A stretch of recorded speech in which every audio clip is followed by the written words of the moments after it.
Sexual Ethics. By August Forel, M.D., Ph.D., LL.D. Introduction. There is something absurd, as such, in a request for an introduction by anyone to the work of one of the greatest of living thinkers, and something still more absurd in the fact that Professor Forel should, at this date, need an introduction to any intelligent audience in any civilized country, as it seems he does to English readers. But if compliance with that request is at all likely to increase, even by one, the number of his readers, it is a duty to comply with it. Not to consider his treatises on philosophy and psychology, nor his long series of original and important researches on the senses and lives of the social insects. Professor Forel has already given to the world a volume entitled Die sexuelle Frage. This has now, 6, been published in English, which is by far the best work on the sex question in any language, and has actually received on the continent something like the recognition which is its due. The gist of its teaching is to be found in this little treatise on sexual ethics, and the reader who may find himself or herself unconvinced, or even repelled, by the brief and dogmatic theses of the following pages, may be earnestly counseled to read the larger work.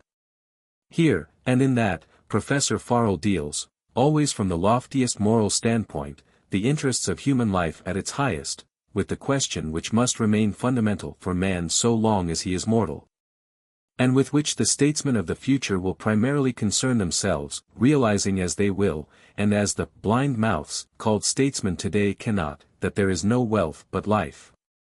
That the culture of the racial life is the vital industry of any people, and must so remain so long as 3 times in every century the only wealth, 7, of nations is reduced to dust and raised again from helpless infancy. Professor Forel sees this question from the only standpoint that is worthy of it. The sexual question is concerned with nothing less than the life of this world to come. It is for this reason that every productive sexual union should be a sacrament. It involves nothing less than the creation of a human life, the most tremendous act of which man or woman can be capable. It is the no less than sacred cause of eugenics or race culture that gives the sexual life its meaning and the dignity which it may rightly claim. And it is just because the Swiss thinker sees this and never loses sight of it that his work is so immeasurably raised above the ordinary discussions of marriage, prostitution, venereal disease, and the like. His claim for posterity on the ground of our debt to the past may be amplified by the reflection that, in serving the racial life, and in making its welfare the criterion of our sexual ethics, we are serving human beings as real as we are ourselves. 8, and tens or hundreds for units whom we can serve today. There is always an interval, 9 months at least, and no one expects babies or politicians to associate cause and effect over such abysses of time. But there are others who are learning to think in generations, and Professor Forel will yet add to their number. The sexual question. Rebman, Ltd. In his criticisms of alcohol and the abuse of capital, Professor Forel opposes himself to the most powerful of vested interests. Well, if you invest your interests in any other bank than that of the laws of life, you or your heirs will find that theirs is but a rotten concern. The history of organic evolution is proof enough that the higher life and the things which buttress it, sagging but pertinacious, will always win through in the long run. As a direct enemy of human life, and notably through its influence upon the sexual instinct, alcohol is certainly doomed. If life is the only wealth, the manufacture of ill is a process too cannibal to be permitted forever. 9. Professor Forel speaks of subduing the sexual instinct. I would rather speak of transmuting it. The direct method of attack is often futile, always necessitous of effort, but it is possible for us to transmute our sex energy into higher forms in our individual lives, thus justifying the evolutionary and psychological contention that it is the source of the higher activities of man, of moral indignation and of the restless energy, which has changed the surface of the earth. As directly interfering with this transmutation, the extent of which probably constitutes the essential difference between civilized and savage man, alcohol is the more to be condemned. In what Professor Forel has to say regarding prostitution and the ideal of marriage, he will win assent from all except the profligate and those medical men who, in hideous alliance with the protozoon of syphilis and the coccus of gonorrhea, defend prostitution and even acclaim it as the necessary complement to marriage. If there is a stronger, 10, phrase than most damnable of lies to apply to such teaching, here is certainly the time for its employment. On this subject of prostitution, Professor Forel has said the last word in a masterly chapter of Die Sexuelle Frage. In his praise of monogamy, he is only echoing the stern verdict of the ages, delivered 1,000 eons before any existing religion was born or thought of, and likely to outlast a whole wilderness of their dogmas. The essence of marriage I would define as common parental care of offspring, and its survival value as consisting in the addition of the father's to the mother's care. In the absence of parenthood, a sexual association between man and woman is on the same plane as any other human association, it means neither more nor less, and must be judged as they are judged. It is when the life of the world to come is involved that new questions arise, questions as momentous as is the difference between the production of human life at its best and of a child rotten with syphilis, or permanently blinded to the 11 light as it opens its eyes for the first time, or doomed to intelligence less than a dog's. I, for one, have no shadow of doubt that the ideal of sexual ethics will someday be realized, that preeminently preventable, because contagious, diseases like syphilis and gonorrhea will be made an end of. That prostitution will disappear with its economic cause, that we shall make parenthood the privilege of the worthy alone, and thus create on earth a better heaven than ever theologians dreamed of in the sky. There are many events in the womb of time which will be delivered. Individuals are mortal, and churches, and creeds, but life is not. Already the gap between moss or microbe and man is no small one, and the time to come is very nearly, unending long. Uranium and radium will see to that. C. W. Salibi. 12. 13. Sexual ethics. The two conceptions of morality and sexual life are frequently confounded and expressed by the same term in the popular usages of speech. The word moral is commonly used to mean sexually pure, that is to say, continent, while the word immoral suggests the idea of sexual incontinence and debauch. This is a misuse of words, and rests upon a confusion of ideas, for sexuality has in itself nothing to do with morality. It points, however, to the undoubted fact that the sexual impulse, since it has other human beings as its object, easily leads to moral conflicts within the breast of the individual.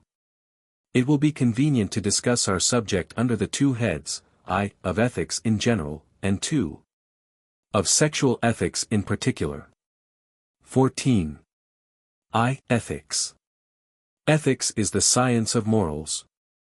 Morals may be said to consist of two very distinct factors, which we will attempt to analyze. 1. An instinctive sense, the conscience, sense of duty or ethical impulse, which says to us, this shalt thou do, and that shalt thou leave undone. A person in whom it is highly developed experiences satisfaction if he obeys the voice of conscience, and remorse if he fails to do so. 2. The second factor of morals includes the objects of conscience, that is, the things which conscience commands or forbids. The great philosopher Kant founded upon the instinct of conscience his categorical imperative, and held the further investigation of its causes to be unnecessary. If the conscience says, thou shalt, one must simply act accordingly. This is, in Kant's opinion, the absolute moral law, which bids or forbids an action independently of any other consideration. 15.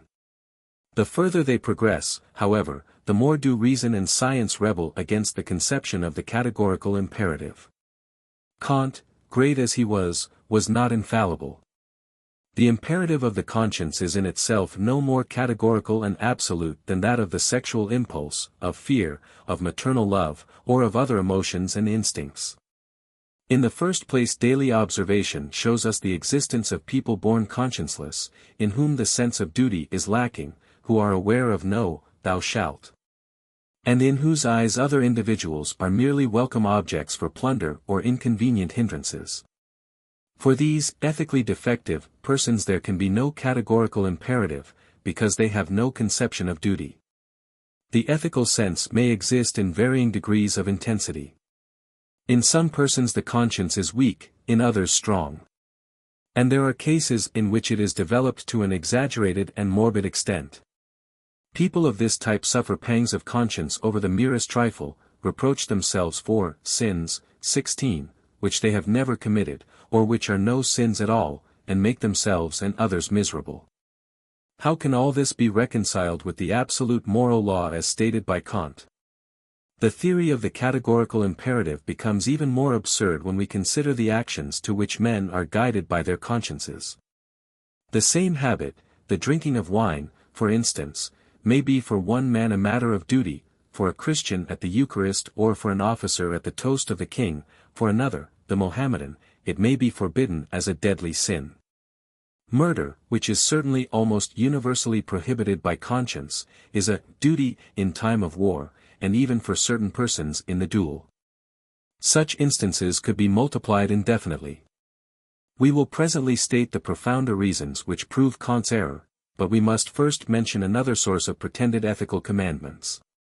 The religions exhibit a remarkable medley of various products, 17, of human mystical fantasy and human emotions which have crystallized and formed themselves into legends and dogmas. And these latter have become interwoven with human morals in such a fashion that they seem at first inextricable. The instinct of fear and the lust for power, the hypertrophy of the ego and the ethical sentiments have here intermingled in 1,000 different ways. More especially we may mention the fear of the unknown, of darker powers, and of death. The expansion of the beloved ego, which becomes idealized in the conception of Godhead, and then immortalized, the feelings of sympathy, antipathy and duty towards other individuals, and so forth. The mysterious powers which move the universe are then conceived as anthropomorphic, personal, gods, or as one such god. The next stage is the attribution of godlike qualities to man, which flatters his vanity considerably, and gives him a sense of satisfaction. 18.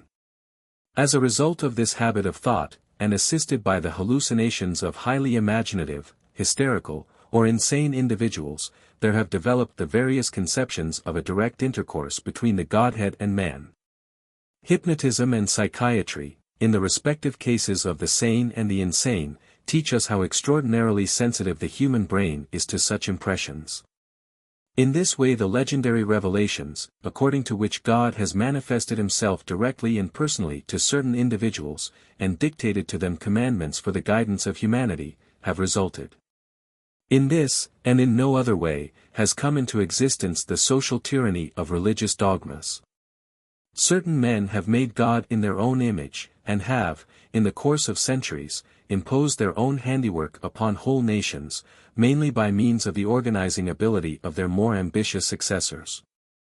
Even today such prophets frequently arise, both within and without the 19 walls of lunatic asylums. Each one declares that he alone possesses the true revelation. The divine injunctions vary considerably according to the different religions, and are often mutually contradictory. Among them are commandments relating to the Godhead which have nothing to do with natural moral law, and yet are amalgamated with it. Some of these are from the human point of view frankly immoral. Many, on the other hand, represent the precepts of a more or less suitable moral code, which varies according to the personal views of the founder of the religion. The Quran ordains polygamy and forbids the use of wine, while modern Christianity allows the latter and ordains monogamy. Both Moses and Muhammad, however, regard woman as subordinate to man, and as his private property. A view which contradicts a higher and at the same time a more natural moral law. Mental science has now the hardihood to maintain, Kant and the religious dogmas, 20, notwithstanding, that the moral law is completely accessible to its investigations.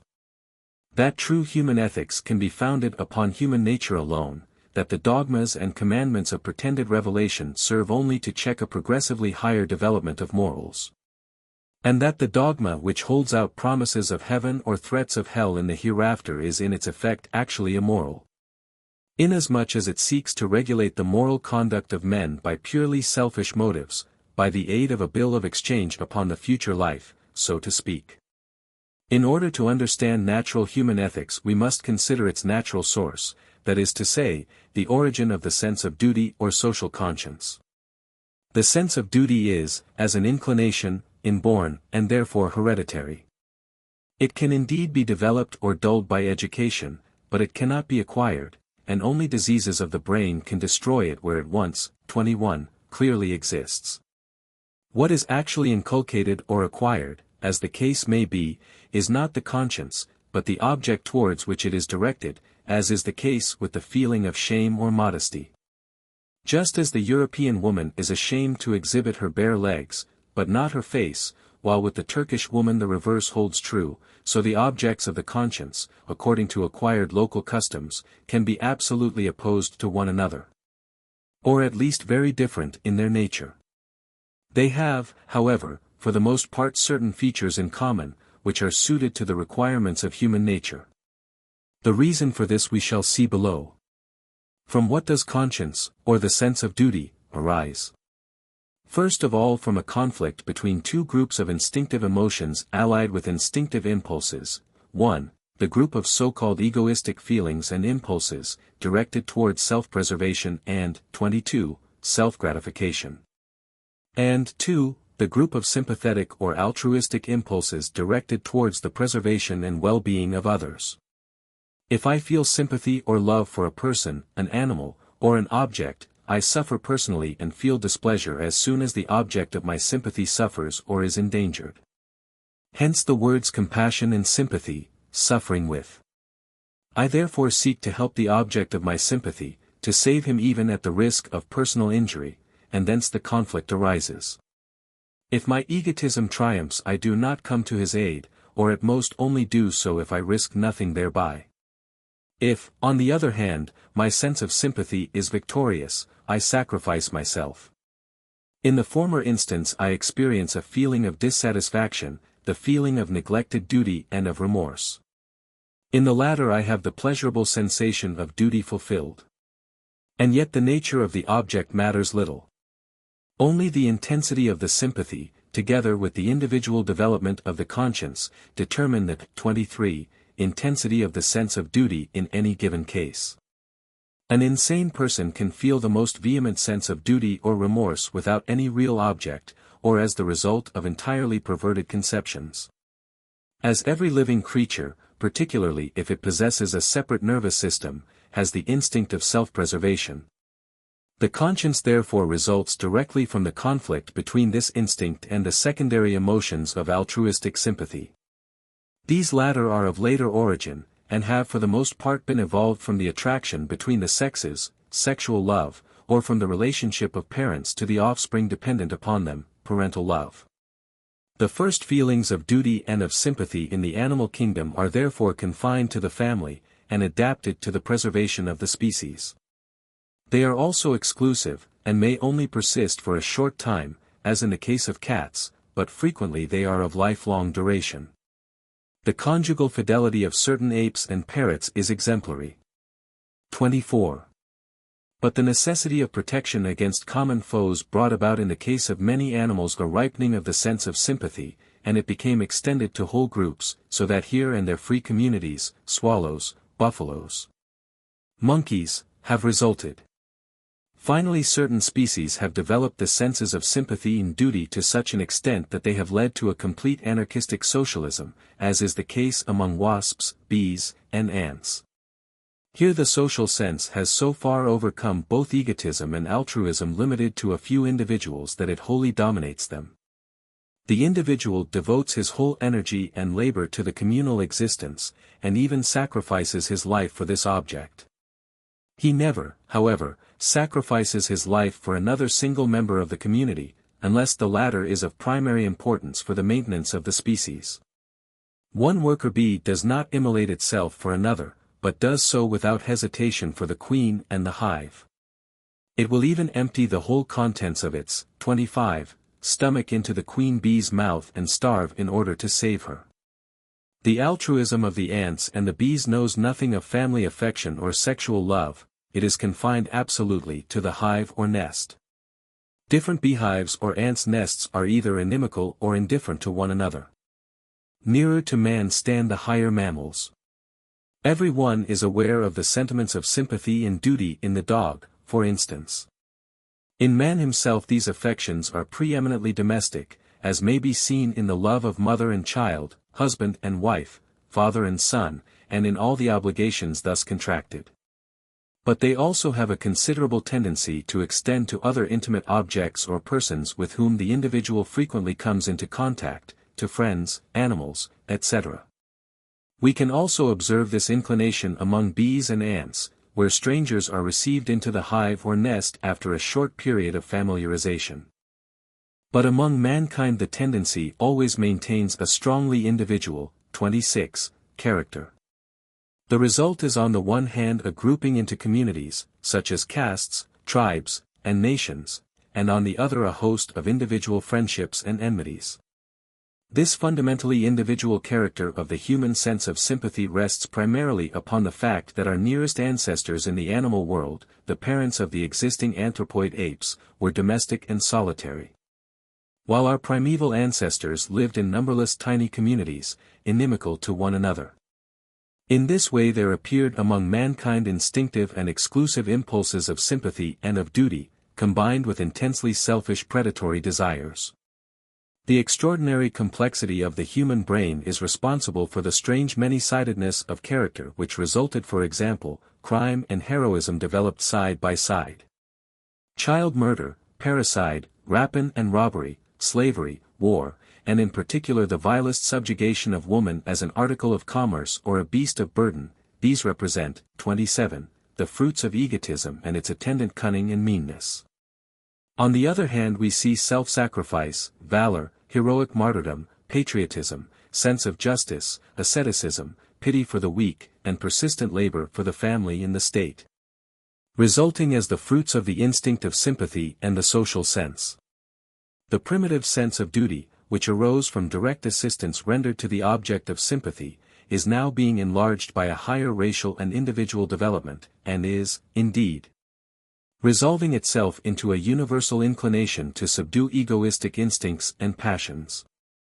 If from a sense of duty I do something which is wearisome or dangerous, it is for the most part no longer out of direct sympathy with the particular object. The primeval impulse, which led to conflict, is becoming independent, and is taking the form of a higher and secondary instinct, tending towards the suppression of baser desires and weaknesses. And yet it is necessary, in 28, order to prevent the degeneration of this instinct, that the objects towards which it is directed shall be ever more adequately and better suited to the social welfare of the community. From the above brief sketch, which is based upon the theory of evolution and the researches of science, it is clear as the day that moral laws can only be relative. They were always relative to the family, to the tribe, to the fatherland. They must become relative to mankind. The racial, that is, inherited and instinctive, social sense in man is unfortunately very variable in individual cases. In the average it is extremely weak and chiefly directed towards a few individuals. Moreover, as the result of centuries of bad habits and ancient prejudices, its objects are falsely or unsuitably taught in process of educating children. Instead of the child's sense of duty being directed to the necessity of labor and social sacrifice for mankind as a whole, 29, and posterity in particular, it is directed towards false codes of honor, local patriotism, family exclusiveness, private property, pretended divine commandments, and so forth. The earth is small, and human intercourse becomes more extensive every year. The union of all civilized peoples into a single great civilized community is inevitable. Ethics must, therefore, as far as reason permits, be directed towards this object. We require animals and plants in order to live, so that we can further extend our altruism at most to a moderate protection of other animals, if we are to avoid injury to our own race. We may remark in passing that the altruism of many lovers of animals, who prefer their favorite pets to human beings and to the social welfare, is typical of the exclusiveness and stupidity of misdirected impulses of sympathy. Morality must therefore in the future consist of a common social impulse, it must itself become social. This impulse must overthrow not only egotism, but also the exclusiveness, 30, of individual sympathies. We are still, alas, far from this goal. The family is often a thieves' kitchen, patriotism is a prolific parent of wars, while communities and societies, however noble their objects may be, readily degenerate into petty sects and cliques. And now comes yet another difficulty, namely, the frequent lack of harmony between the ethical motives which inspire an action and its real moral value. Ich bin ein Thiel von jener Kraft. Die stets das Böse will. Und stets das Gute schafft. Says Mephistopheles in Goethe's Faust. Let us say often instead of always, and mention also that other power which often wills the good and yet does the evil, and we have the well-known picture of the intelligent, ambitious egotist, who, without any sense of duty, achieves great and good results.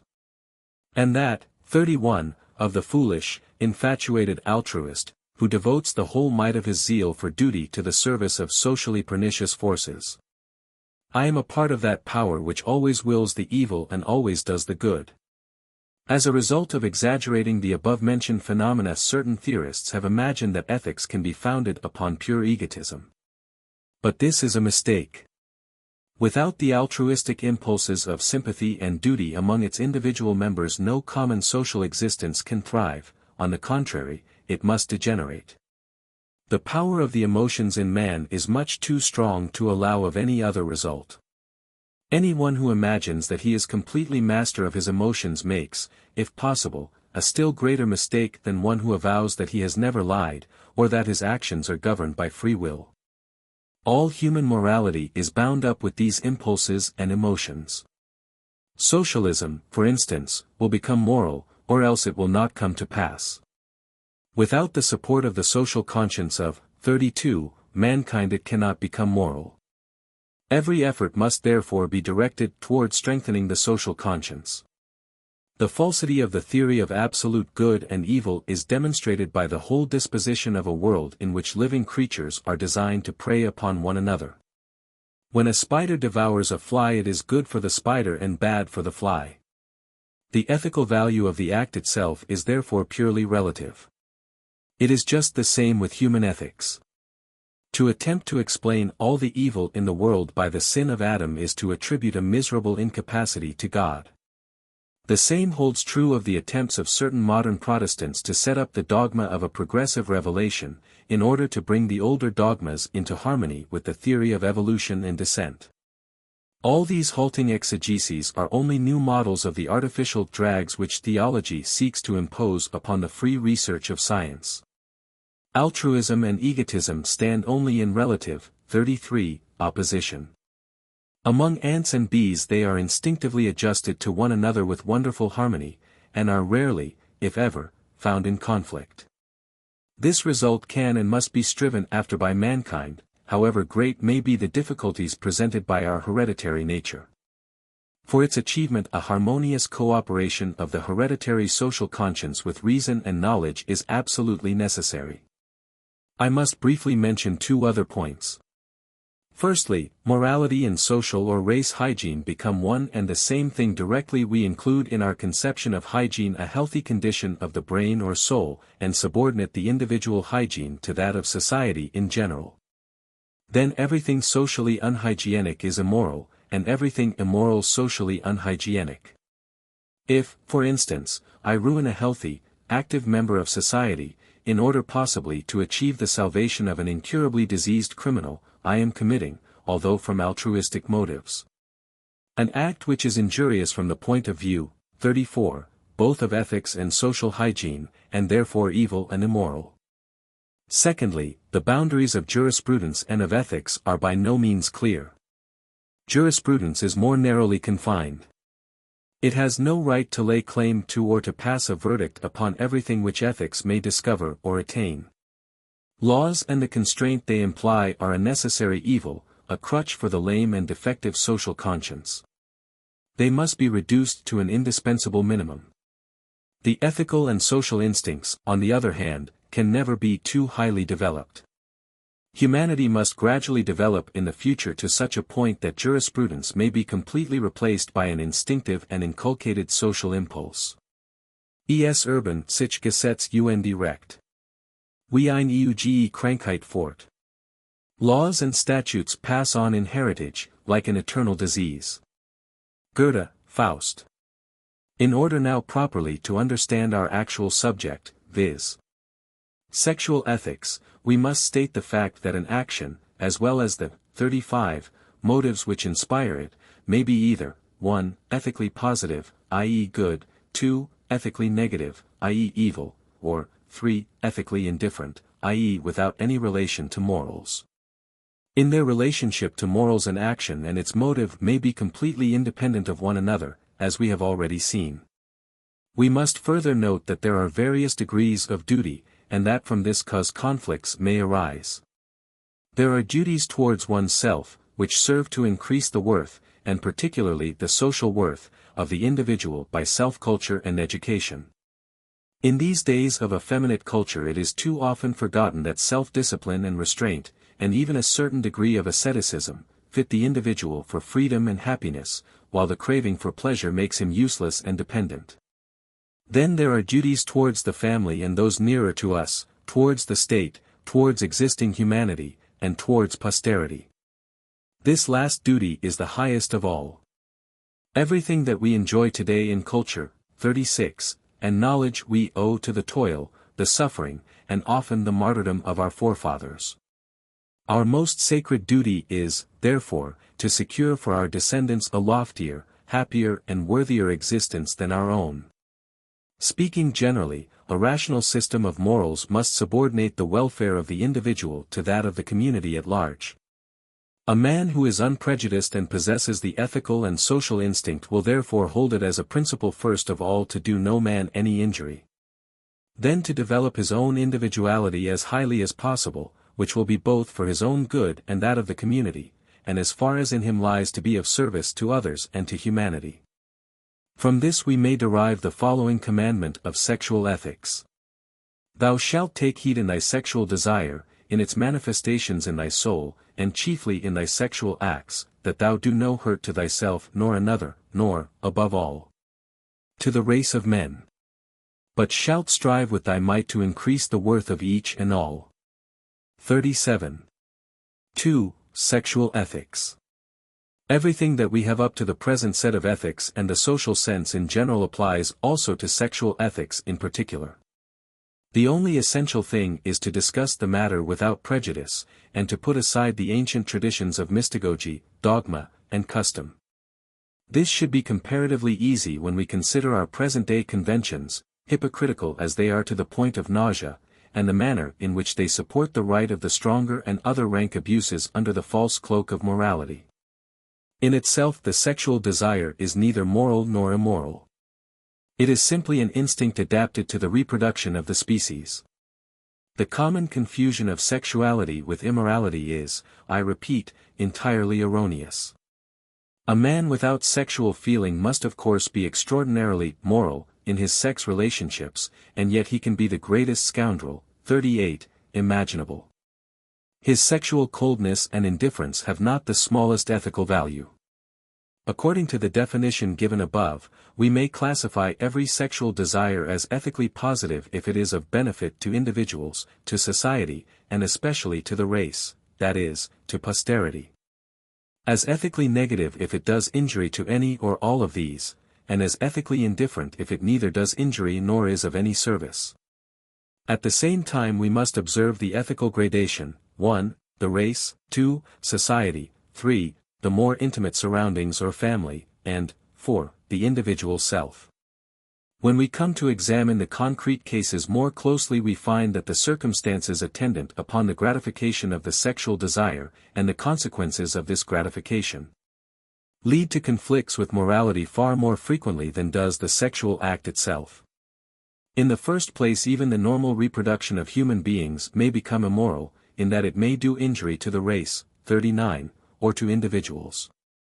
Malthus pointed out this fact. Habitable space upon the earth is limited, while, on the other hand, the procreative capacity of mankind is unlimited. If unlimited reproduction is permitted, it is possible that the existing space may be insufficient to meet the needs of the enormous multitudes of men which must result. The latter may then fall victims to famine and distress, as in the case of the Chinese, or the rabbits of Australia, and only disease, starvation, or slaughter can bring about a return to the normal condition. It must be obvious to every unbiased person that this is not moral. And as there are harmless methods of regulating the number of births and to some extent the quality of the offspring, the just and proper use of these methods must be described as ethically positive. Everything is moral which makes for the happiness and well-being of society, everything immoral which prejudices or endangers it. There can, however, be too few people in, 40, the world. And there is everywhere a great dearth of men and women wholly sound in mind and body, light-hearted, unselfish, industrious, persevering, intelligent, able and yet well-intentioned, peaceable, and honest. On the other hand, we have a monstrous superabundance of feeble, sickly, mentally perverted, criminally disposed, idle, treacherous, vain, crafty, covetous, passionate, capricious, and untrustworthy individuals, whose claims upon others are inexhaustible, while their own services to society are either valueless or actually harmful. While the first-mentioned class produce far more than they consume, it is appalling to think of the vast store of human energy and human life which goes to waste in sick rooms, lunatic asylums, hospitals, and prisons. And if we look more closely we find outside these institutions, and under no restraint, a still vaster army of human sharks, who prey physically and mentally upon society, and are a burden upon the industrious community. The greater number of these useless, 41, pests owe their faults to an hereditarily defective constitution of the protoplasmic germs which brought them into being, and therefore a sound system of racial ethics demands rational selection in breeding. Equally destructive, however, are external conditions and habits of life, such as the use of alcohol, resulting as they do in paralysis of energy, confusion of the mind, and degeneration of the cells, blessed ophthry. The libido sexualis, or sexual desire in mankind is infinitely stronger than is necessary for the reproduction of the race. Man has no breeding season, he is always ready for sexual intercourse. Although the number of women in the aggregate only slightly exceeds that of men, the male has usually an instinctive inclination to polygamy. Luther accurately estimated the normal requirements of a healthy man in the prime of life at on the average 2 to 3 sexual connections in each week. And yet this is far, 42, in excess of what is necessary for the procreation of children in a monogamous marriage. It is, moreover, well known that a man can even considerably exceed the above number without injury to his health, and there are women whose needs in this respect are actually greater than those of men. It therefore follows that the widespread artificial excitement of the sexual desire from motives of sensuality is harmful from the standpoint both of ethics and of social hygiene. We cannot, it is true, be held responsible for a natural instinct inherited from our ancestors. But we must seek to subdue this instinct as far as possible, not to excite and stimulate it by artificial means. Already there is more than enough purposeless, and therefore ethically indifferent, sexual intercourse. And yet Tolstoy is wrong in wishing to forbid this. As long as it does no actual harm we must tolerate it, the more so because, 43, the happiness of the individual and the cheerfulness with which he labors are so often dependent upon the normal satisfaction of his instincts. Within the limits indicated above, the gratification of the sexual instinct, whether in the case of man or woman, is in itself ethically indifferent, provided it does not result in the procreation of children. We have already dealt with the ethical value of procreation, which depends upon the nature of the results expected. And we are therefore bold enough to declare that every sexual connection which does not injure either of the two persons who take part in it, or any third person, and which, moreover, can do no injury to the child which may be engendered by it, is in itself ethically indifferent, and cannot therefore be immoral. We have certainly imposed considerable modifications in this sentence, for it is possible for a perfectly normal sexual connection to do untold injury, especially to the woman and the child she bears. So that, 44, an act which is in theory not immoral may become so in practice, or may give rise to grave moral conflicts. This often happens at the present time as the result of our prejudices, established customs, and unjust laws. From the standpoint of sexual ethics, the ideal marriage is undoubtedly a monogamous union, resting upon mutual and enduring affection and loyalty, and consummated by the birth of several children. A union in which the husband may be from 6 to 12 years older than the wife, and both must be robust in mind and body. This ideal state of things is not as rare as our modern pessimists would have us believe, but neither is it especially common. Moreover, if this marriage is to reach that perfection which it can and must attain, it must be completely free, that is to say, both parties must be absolutely equal before the law. And no external compulsion other than that of common obligations towards the children must bind them to one another. To this, 45, end a complete separation of property, and a just and proper valuation of every service performed by the wife as well as the husband are of the first importance. From the aforesaid it must by no means be inferred that every person is to yield without restraint to his sexual desires. Unfortunately, this fundamentally false conception of free marriage and free love is at the present time widespread, and it cannot be too vigorously combated. In the first place, two persons are concerned in the sexual act, and any exercise of constraint by one upon the other is immoral and even criminal. The same holds true of every seduction. Moreover, the highest freedom of man lies in his mastery of self. The only man who is truly free is the man who is able to control his lower instincts. The compulsion which must be exercised in a mutually happy sex relationship conformable to ethical principle must, however, be no external legal compulsion, but an inward self-repression. Fidelity in marriage must be a matter of mutual trust, 46, and yet a matter of honor. The state and the laws cannot compel it, and have never been able to do so. External constraint begets only hypocrisy, strife, and treachery. On the other hand, the state and the law must, as time goes on, become more and more adapted to the protection of the helpless offspring of sex unions. Both parents, in proportion to their fitness and ability, must be made responsible for the support of their children. It is in the highest degree immoral to make a distinction between legitimate and illegitimate children, and so to expose them and their mothers to public disgrace because of the fulfillment of a natural function. Is it not senseless, from the standpoint both of ethics and of law, to declare the existence of a child, and therefore of a human being, to be legal or illegal, or to speak of natural children, as if the others were unnatural? In what bureaucratic brain can such an idea have first arisen? It is only a remnant of a barbarous code of morals, based upon the grossest prejudice. 47. Antiquity, alas, justifies everything, even crime. Every woman who is healthy and strong should be proud of becoming a mother if sexual intercourse were frankly and naturally treated as one of the most important acts in human life. The paternity of the child would be easily ascertainable. A woman should not wait until the birth of the child before speaking of it, but should promptly make a formal declaration as to its parentage to the registrar of births as soon as she becomes aware of her pregnancy. This would be easily practicable if all girls received proper instruction regarding the most important function of their lives. Instead of this, everything is now concealed from them, and they are brought up in gross ignorance of their sexual nature and duties. If every pregnancy were at once legally recognized in this way, and if the law would determine the responsibilities of both parents, 48, towards their offspring, untrammeled by marriage laws and with the well-being of society as its only aim, the most pressing need of our time, from the standpoint of sexual ethics, would be satisfied. A complete equality can only be attained by naming all children after the mother.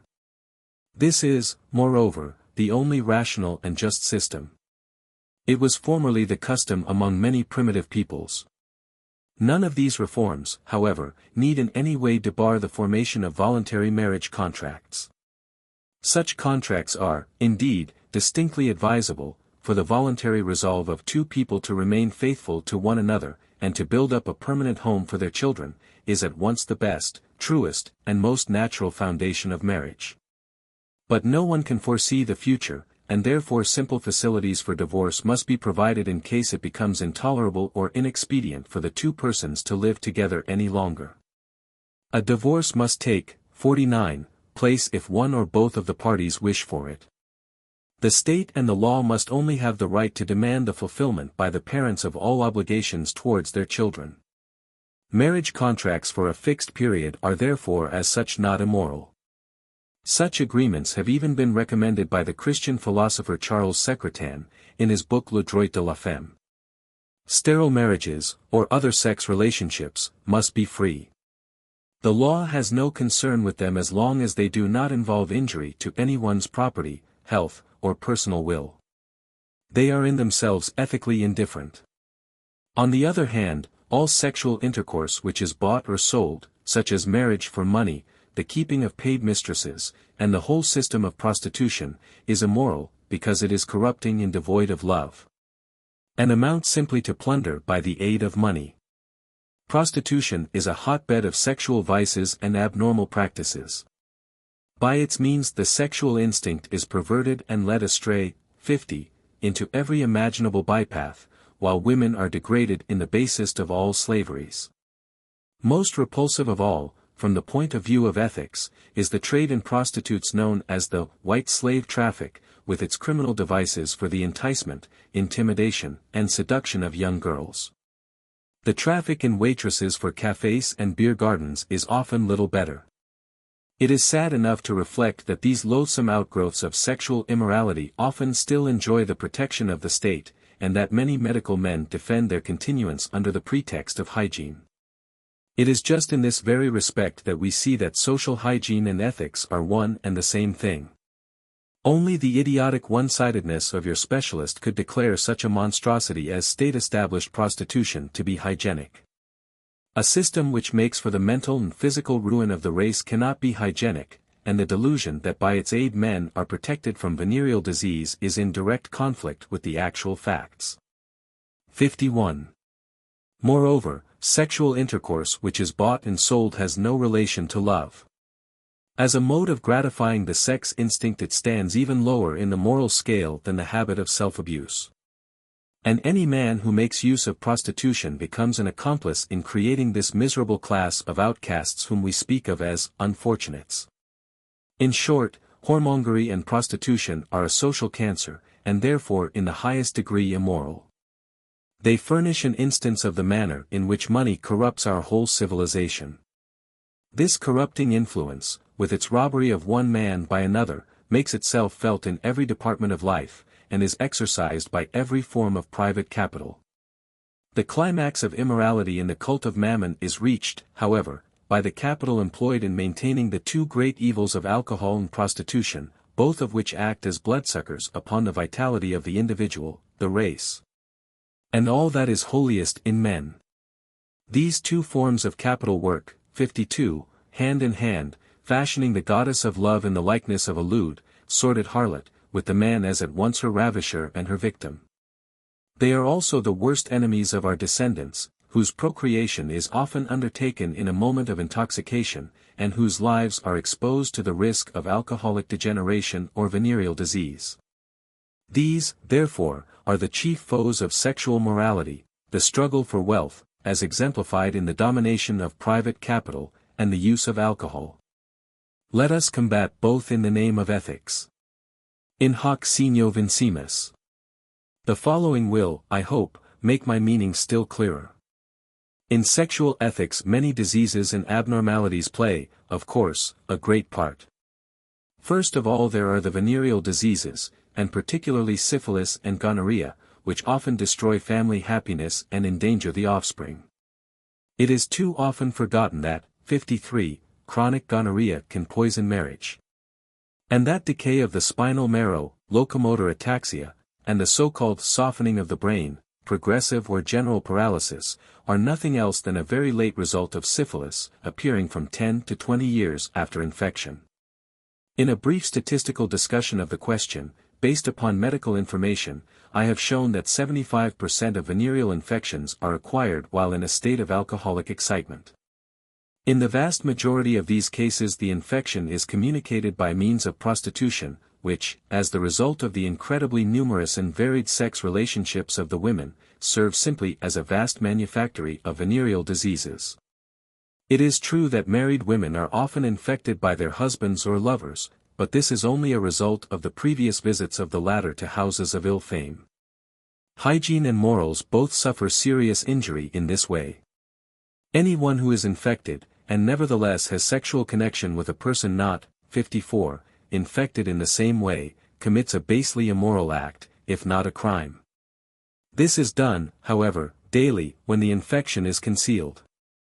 Nay, more, the medical men who officially visit and examine prostitutes are well aware that they can at most only temporarily remedy a few of the worst symptoms, and that they are powerless to cure the disease itself. In spite of this, such women are set at liberty once more to carry on their disastrous trade. And very few prostitutes ever completely escape venereal infection. These are the fruits of paid love, maintained chiefly by the drinking habits of the present day. It is plain that the chief task of sexual ethics must be the cleansing of this Augean stable. There are, however, a host of other social evils of a similar kind, such as the seduction and exploitation of waitresses, women factory workers, and so forth. These abuses belong to the same domain and present the same opportunities of infection. 55. The various perversions of the sexual instinct constitute another prolific source of disaster.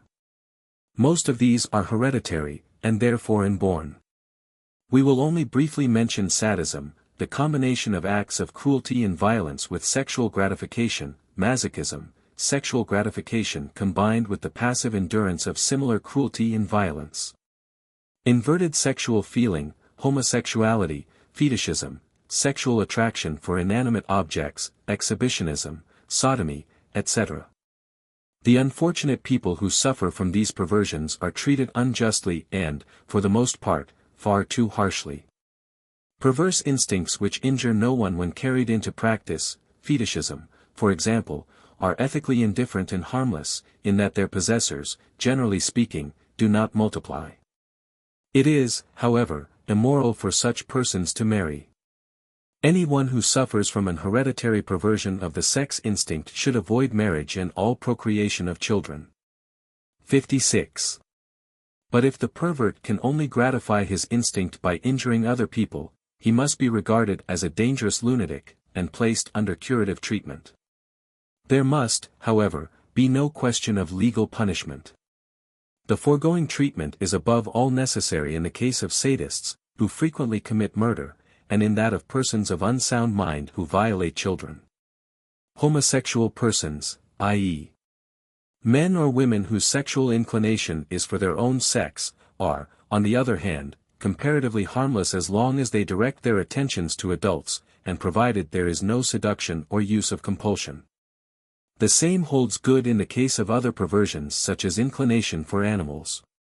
Our laws are still entirely at fault in these matters, and inflict punishment upon the basis of ancient theological dogmas. The case of perversions acquired by suggestion, evil example, or frequent repetition is somewhat different. These latter are much more readily curable. Perverted sexual habits often arise from, 57, a craving for variety, or as makeshifts adopted when the opportunity for normal sex intercourse is denied. Our efforts must be directed towards removing these causes by raising the general standard of social morals. Religious morality has been the cause of untold mischief in this matter of sexual perversions by representing as great sins and crimes actions which are in reality the result of a diseased mental state. The habit of self-abuse is also extremely variable in its origin. It arises usually as a makeshift, but often as the result of evil example. It may also, although less frequently, be inherited, or originate from nervous trouble, while in other cases it is prompted by mechanical causes, phimosis, worms, or gymnastic exercises. There is no greater blunder than that of exaggerating its importance by representing it as a horrible and extremely dangerous vice. It must be cured by pacification and soothing, by strengthening of the will, and in some cases by providing the means of normal sexual, 58, intercourse, not, however, by means of prostitution. This is the only proper treatment of self-abuse, which is not as dangerous as is commonly maintained. In this, as in all other cases, our conception of sexual ethics will point out the right path. Abnormalities of the brain or mind, especially constitutional, hereditary, mental inferiorities, such as weakness of willpower, moral idiocy, inherent lack of conscience, epilepsy, hysteria, hypochondria, kleptomania, etc. Together with all acquired mental troubles, are the cause of innumerable sexual disorders and perversions, of vices, crimes, and misdeeds of every description, of rapine and seduction, of unhappy marriages, or rather hells upon earth. And of the birth of countless doomed and wretched children. Here we may see once again that ethics and social hygiene are at one. Until now the theologians and the lawyers have treated these mental conditions by denouncing them as deadly sins and imprisoning the unhappy, 59, victims. This is disastrous to morality, to the unfortunate persons themselves, and to society at large. Expert mental treatment with a view to a fundamental cure is the first necessity. Here, again, alcohol and narcotics in general are the stone which sets the whole avalanche in motion. The use of alcohol produces mental inferiorities by its corrupting influence upon the cells, blastophory, and many people whose weakness of mind is traceable to this cause cannot resist its use, and so become dangerous inebriates. Once more, it is the source and fountain of the evil that must be stopped.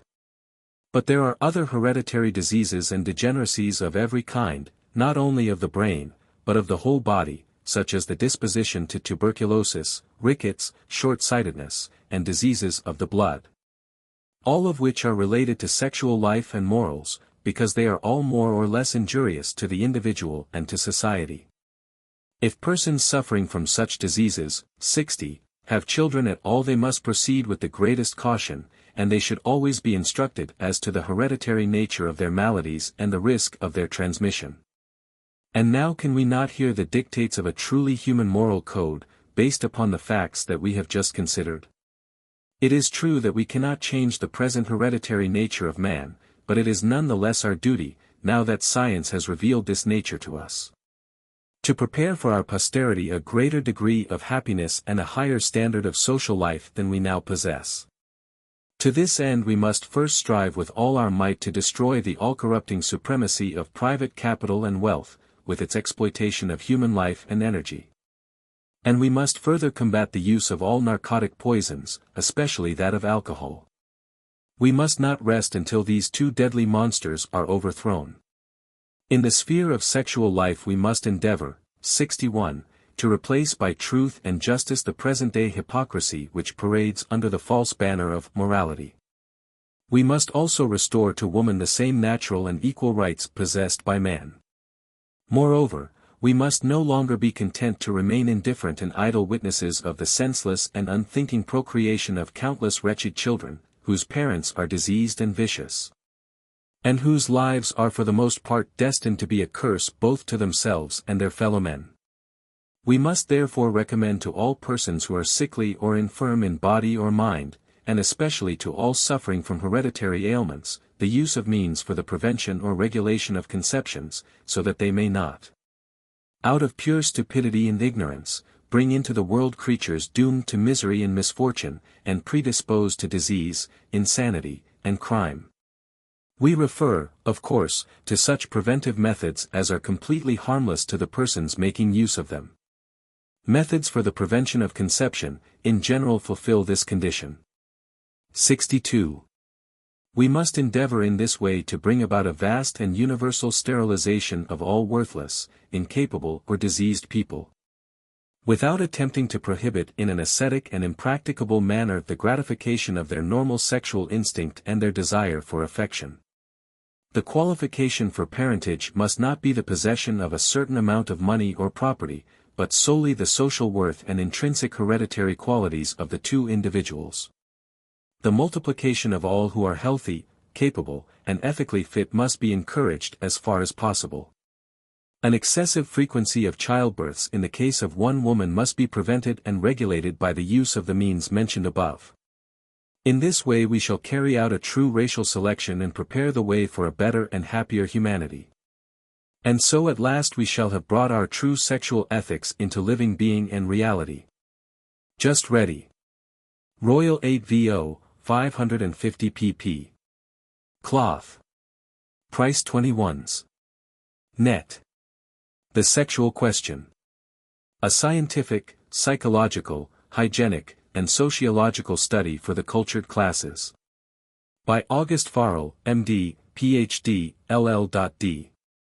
Formerly Professor of Psychiatry and Director of the Provincial Lunatic Asylum, Zurich. English adaptation by C. F. Marshall, M.D., FRCS, London. With 23 illustrations, 17 of which are printed in colors. This book is the fruit of long experience and reflection. It has two fundamental ideas, the study of nature, and the study of the psychology of man in health and in disease. It is imperative that every man and woman shall know, 1. The complete facts of normal sexual life, i.e. the physical conditions of reproduction. And, 2. So much of sex pathology as is necessary in order to avoid the many pitfalls existing round them. The highest praise we can give Professor Forel's book is to say that it meets this need. It is a scientific, psychological, hygienic, and sociological study of the sexual question. The New Age. Marriage and Disease. Cloth. Price 10s. 6d, net. Being an abridged edition of Health and Disease in Relation to Marriage and the Married State. 2 volumes, 30s. Net. By many authors. Edited by Professor H. Senator and Drive S. Kaminer. Translated by J. Dulberg, M.D., J.P., Manchester. Dimi 8VO. 452 pp. To give an idea of the scope of the work, it may be stated that it contains chapters on such subjects as, the hygienic significance of marriage, congenital and inherited diseases and predispositions to disease, consanguinity in marriage, climate. Race and nationality in relation to marriage, sexual hygiene in married life, constitutional, metabolic, diseases, diseases of the nervous system, insanity, alcoholism and morphinism, occupational injuries, medico-professional secrecy. The economic importance of sanitary conditions, and The present book is an attempt to make available for general consumption the gist of the larger work from which it is taken. The material contained in the book is most valuable, and a study of it should be useful to those capable of appreciating it. The Lancet. It is a work which should be on the shelves of every public library for the perusal of serious men and women, and especially young men and women about to marry. It is a wonderful book. The Sunday Chronicle. Food and Hygiene. A scientific book in simple language, dealing with such subjects as the composition, character, and nutrient value of food, and containing, as the British Medical Journal states, a vast amount of trustworthy information well arranged in a clear and plain style. By William Tibbles, M.D., LRCP, MOH Large Crown 8VO, 684 pages, 8s. Net. Hygiene of the Lung in Health and Disease. By Professor Dr. L. Vaughan Schroeder. Translated by H. W. Armit, MRCS 2s. Net. Hygiene is essentially a social science, and the author has been happy in his selection of the limits necessary for lay instruction. Monism. An antidote to Prof. Haeckel's The Riddle of the Universe. By S. Ph. Marcus, M.D., 1s. Net. By Post 1s. 2d translated by R. W. Felkin, M.D., Andk. London, Rebman, Limited, 129, Shaftesbury Avenue, W.C. Medical, Scientific, and General Publishers. Catalogue and descriptive circulars post-free. Medium 8VO, 800 pp. Cloth. Price 21s. Net. Just ready. The Sexual Life of Our Time in Its Relations to Modern Civilization. By Ewan Block, M.D., Physician for Diseases of the Skin and of the Sexual System in Charlottenburg, Berlin, author of The Origin of Syphilis, and Translated from the 6th German edition by M. Eden Paul, M.D. An intensely interesting work. 10,000 copies sold in Germany within 4 months of publication. 85,000 copies issued there up to date. Vitality, Fasting, and Nutrition. A physiological study of the curative power of fasting, together with a new theory of the relation of food to human vitality. By Hereward Carrington, member of the Society for Psychical Research, London, etc. In this work new theories, some revolutionary in the extreme, are advanced as to the nature of disease, the action of drugs and stimulants, the germ theory, the quantity of food necessary to sustain life, of cancer, insanity, pain, fatigue, sleep, death, the causation and maintenance of bodily heat and of human vitality. The recent attempts at creation of life are criticized, and altogether this is one of the most remarkable books that have been published for many years. Just ready. Royal 8vo, 700 pages. Cloth. Price, 21s. Net. Hypnotism, or Suggestion and Psychotherapy. A study of the psychological, psychophysiological, and therapeutic aspects of hypnotism. By Dr. Med. August Forel, Dr. Phil. H.C. ETHICS. H.C. HYGIENE, Switzerland. Translated from the 5th German edition by H.W. Armit, MRCS, LRCP. Large Crown 8vo, 382 pages. Cloth. Price 7s. 6d, net. Death and its verification. Being a description of the various tests which should be adopted to prevent the risk of premature burial. By J. Brindley James, LRCP, MRCS. Large Post 16 mo, price 1s. Net. By Post, 1s. 2d. The Theory of Ions. A consideration of its place in biology and therapeutics. By William Tibbles, M.D., Doctor of Laws, LRCP, and author of Food and Hygiene. Crown 8vo, 150 pages. Cloth. 2s, 6d. Net. London, Rebman, Limited, 129, Shaftesbury Avenue, W.C. Medical, Scientific, and General Publishers. Catalogue and descriptive circulars post-free. Transcriber's notes. Punctuation and spelling inaccuracies were silently corrected. Archaic and variable spelling has been preserved.